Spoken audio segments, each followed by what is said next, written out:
Thank you for staying with us on the conversation. Abimbola did say earlier that we'll be looking at the level of insecurity in the country vis-a-vis the new service chiefs that were appointed by Mr. President last Friday. That singular action of Mr. President is generating different reactions, with some saying that it was very timely due to the rising level of insecurity in some parts of the country. And for some, they are saying that it was actually triggered by that rumored coup. That was what actually triggered the action of Mr. President. So, Mr. President, like we know, has the constitutional power to hire and fire at any time.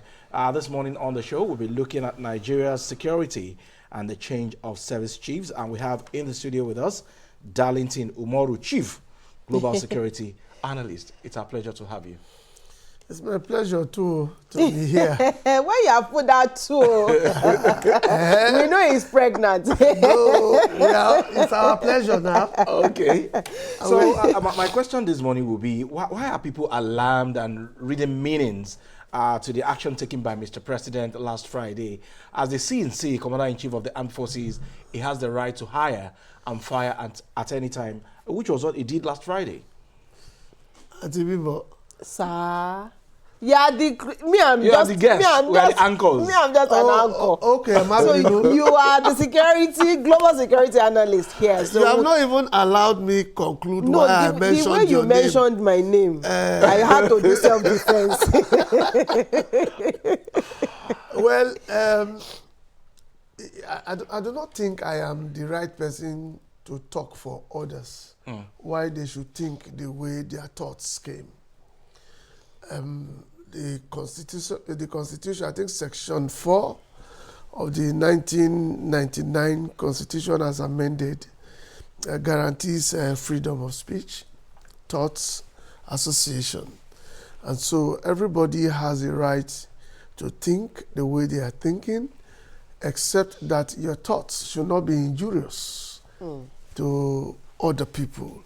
As much as that those thoughts have not been injurious to others, it's a part of their fundamental right as guaranteed by the Constitution. I'm not a lawyer, but I needed to make that very clear. Okay.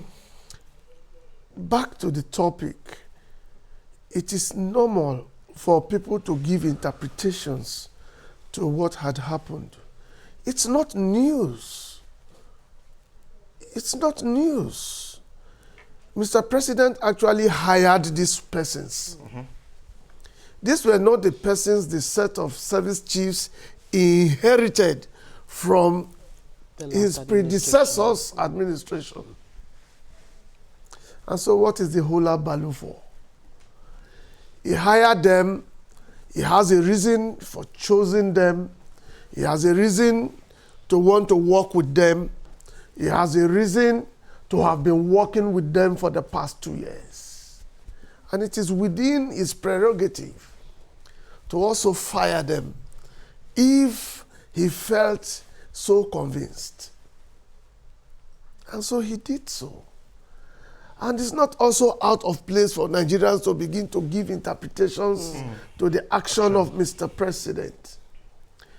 I guess as it is now, whatever we say could only be aligning with the reasons given by the presidency concerning this matter, or could be against it, or could just be mere insinuations. We are free to express our opinion, but let's be guarded by the law. Right. That is what I think we should be looking at. These persons were hired by him. And 2 years after, he says, okay, I need a change.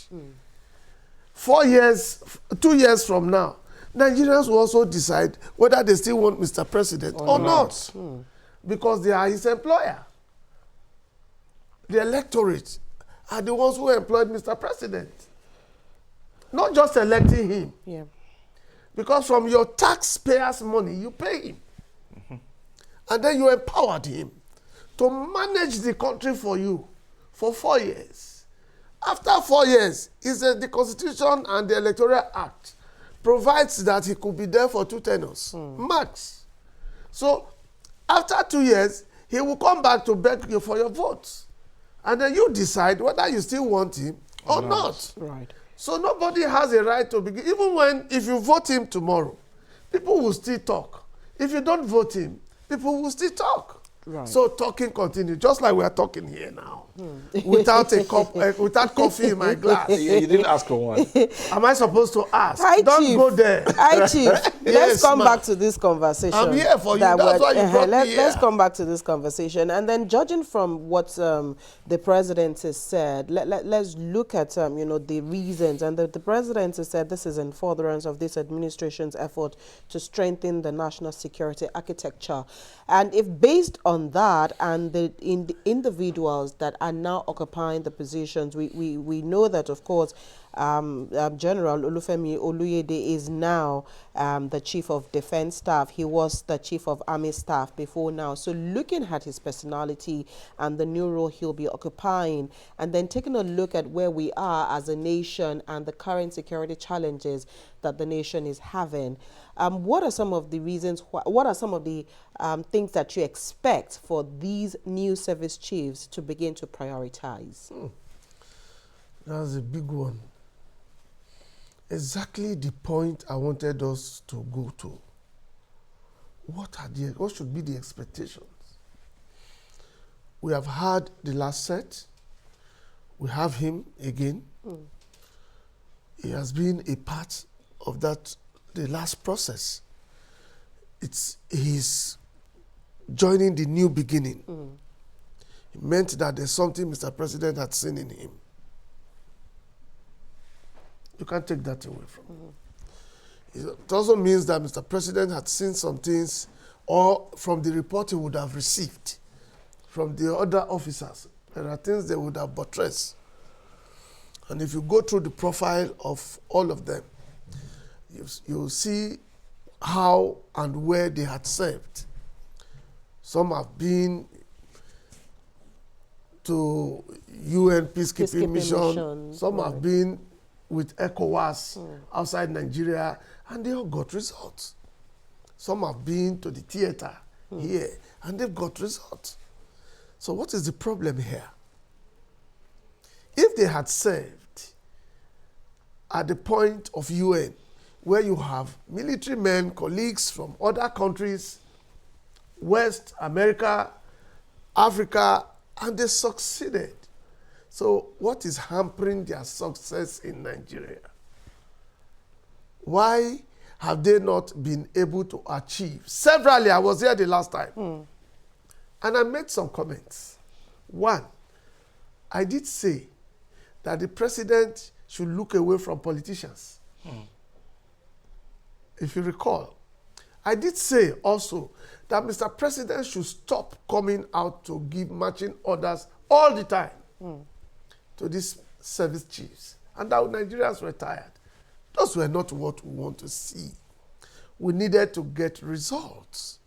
And perhaps Mr. President got that message, and it was very clear to him. And so what we Nigerians are asking for is results. What is happening in Northwest? Northeast has started boiling since January or before January, if you recall. At a point in time, Northeast got quiet. And many of us felt that Mr. President was getting it right up until they roared again from their shells. And then since then, up until now, we have not had quiet in Northeast. Northwest, statutorily, the bandits, they've been current. They've been doing what they wish to do. In my town, a girl was, I don't know if any of you saw that video, Aisha, was picked up by bandits. And they said they needed 5 million. That 5 million had been paid. And the young girl had gotten her freedom again. That is where we have found ourselves. So moving forward to the question you asked, what I expect is that these persons that have just been appointed, they are no strangers to the Nigerian situation. They were not brought in from one obscure, from one hole, and then say, come and learn the process. So there's no time for learning. You are used to what is on ground. You have been part of the system as a general. I repeat, they have been part of the system as generals. And so, they need to hit the ground running. So what have been the plans they have had that they could not execute by virtue of them not sitting in that position? Now you have the privilege, now you have the authority, now you have the power to relate with Mr. President and the NSA one-on-one. Hold meetings with Mr. President one-on-one and provide your work plan on how insecurity in Nigeria could be quelled. We are aware that insecurity has become a global matter. Across the world, Far East, Ukraine, Russia, Europe, and then, of course, Africa, until we are able to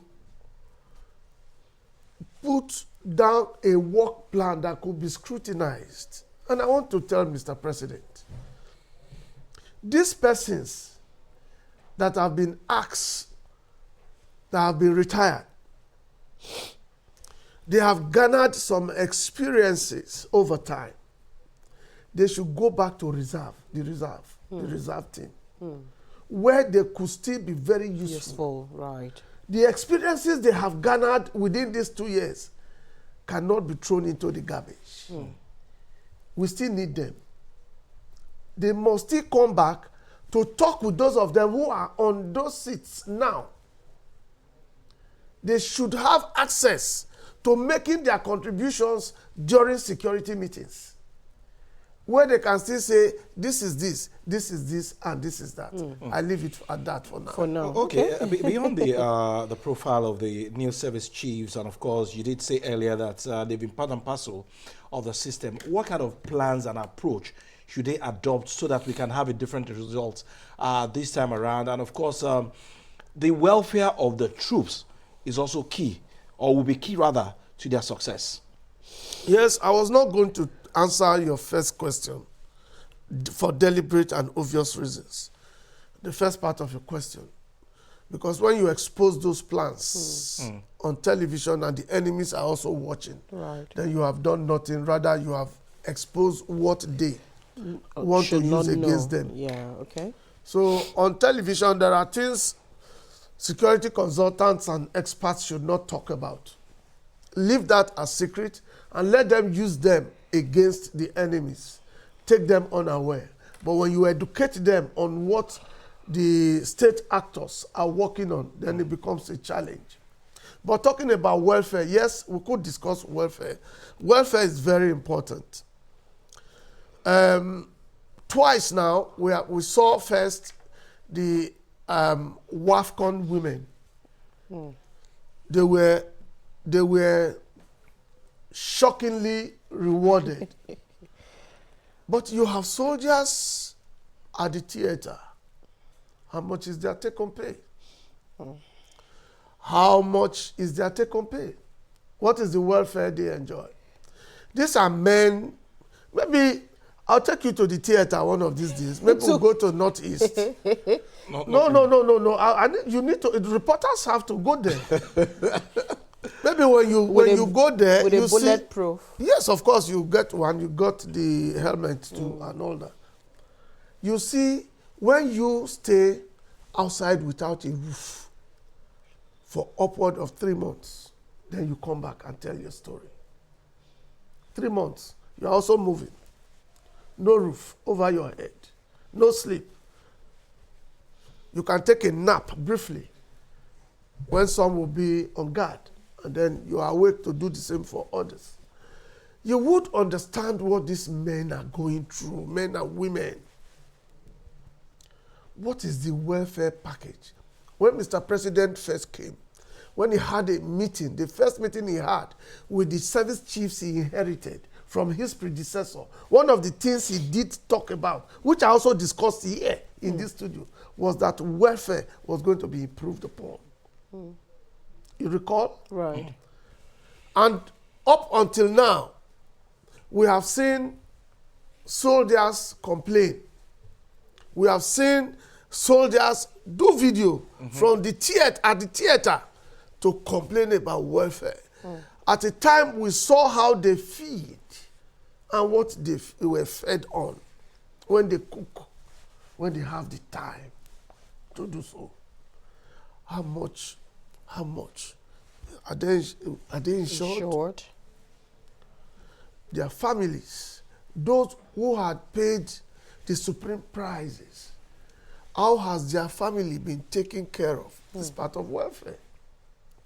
Those who have signed to receive bullets on your behalf and my behalf are those we are talking about now.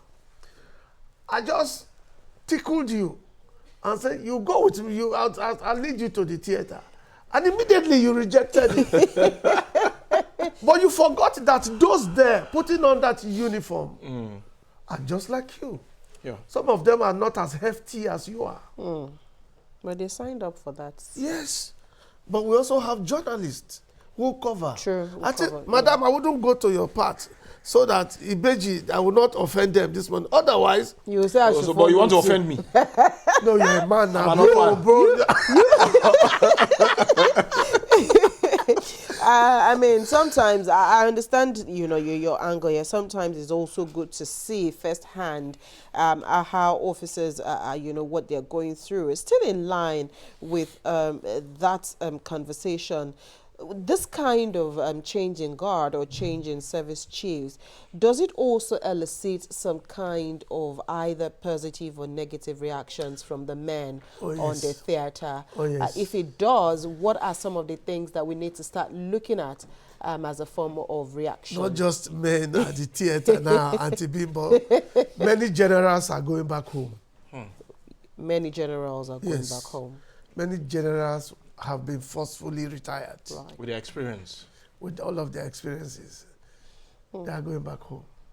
Because the chief of army staff, you cannot be senior to him. Right. And then you are in the army.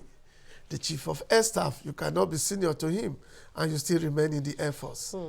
The chief of naval staff now, you cannot be senior to him And then you're still in service. and then you still remain in service. Right. All of them, senior, are returning. They're going. They have also been retired. One implication. And if you know what it takes, Nigeria, this great country, to train build. Right. one soldier, not soldier now, one officer to the rank of a general, then you put together, you'll be able to sum together how much in monetary terms Nigeria will be losing. Right. All of these are things Mr. President and his team would have looked at.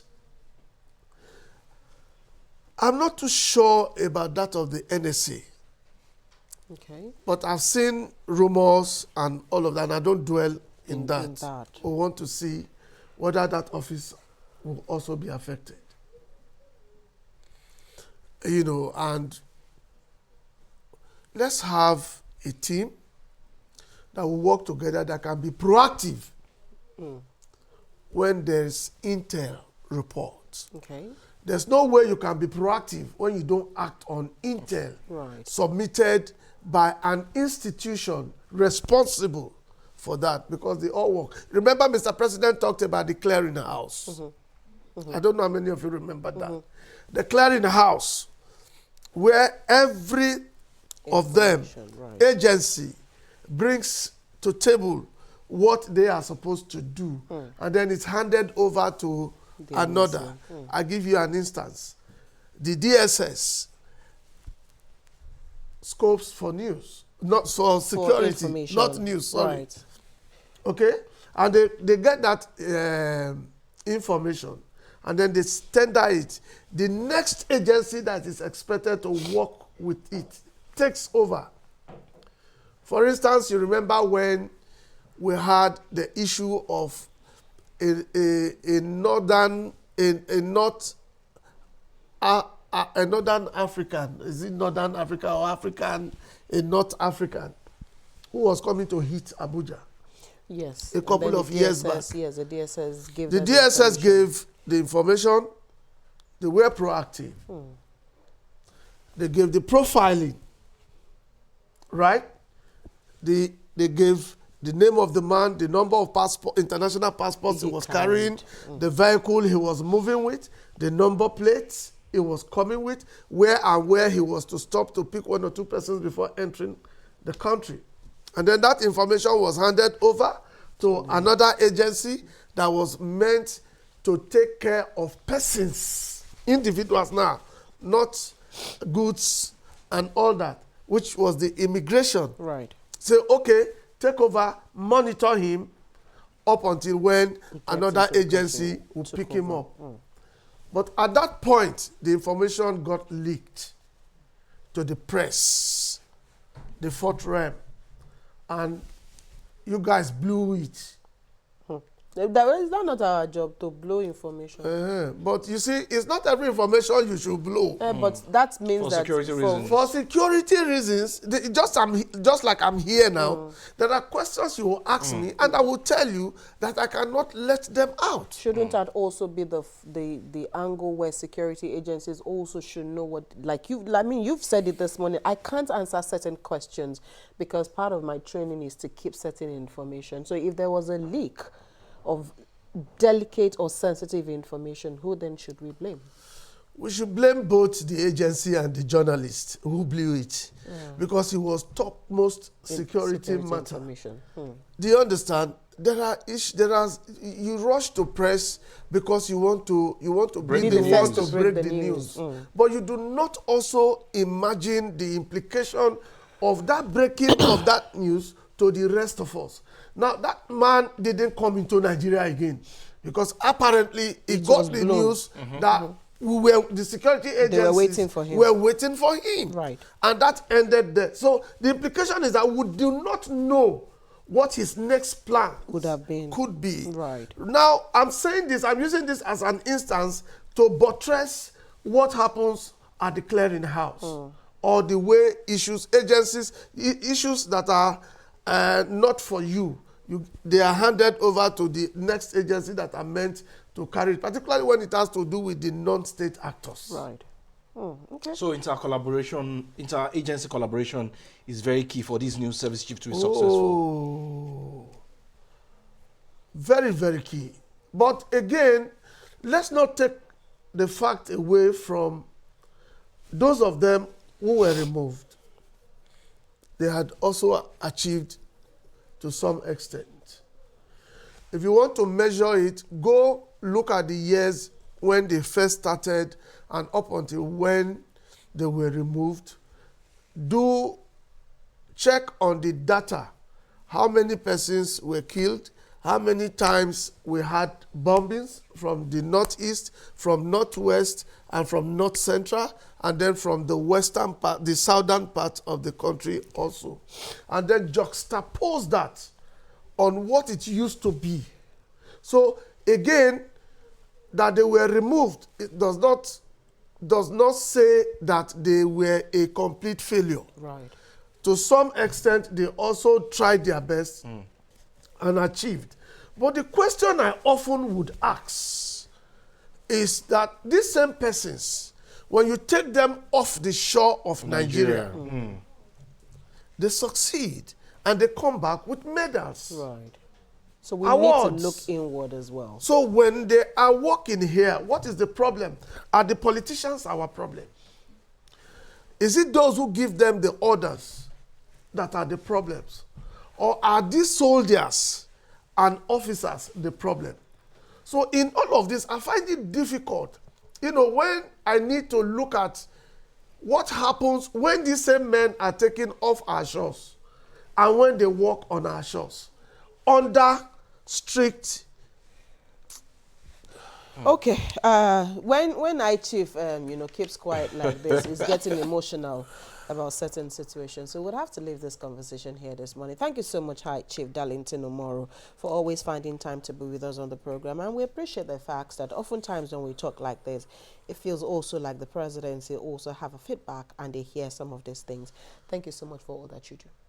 Finally, I wish to also appeal to the president to give them some measure of free hand. Okay. To give them some measure of free hand. Okay. I'll leave it at that because some of them have talked about how they are being gagged to do their jobs. to do their jobs. They are professionals. Yeah. You have given them the job, like you gave a contractor a job. Allow them to do the job professionally. They understood the rule of engagement. I'll leave it at that. Thank you for bringing me here this morning without without coffee in my glass. Hi, Chief Darlington Umoro. It looks like we're going to even ask you to sponsor this segment of the program. So you supply us tea and coffee for 1 month. But I will not be the one to sit here. You don't have to be the one. That's part of community You cannot service. make me sponsor a program and you still bring me to sit here to do the You will not be the one that will bring Thank you, Hi Chief Umoro, for finding time to be with us on the program. We'll take a quick break. The conversation returns shortly.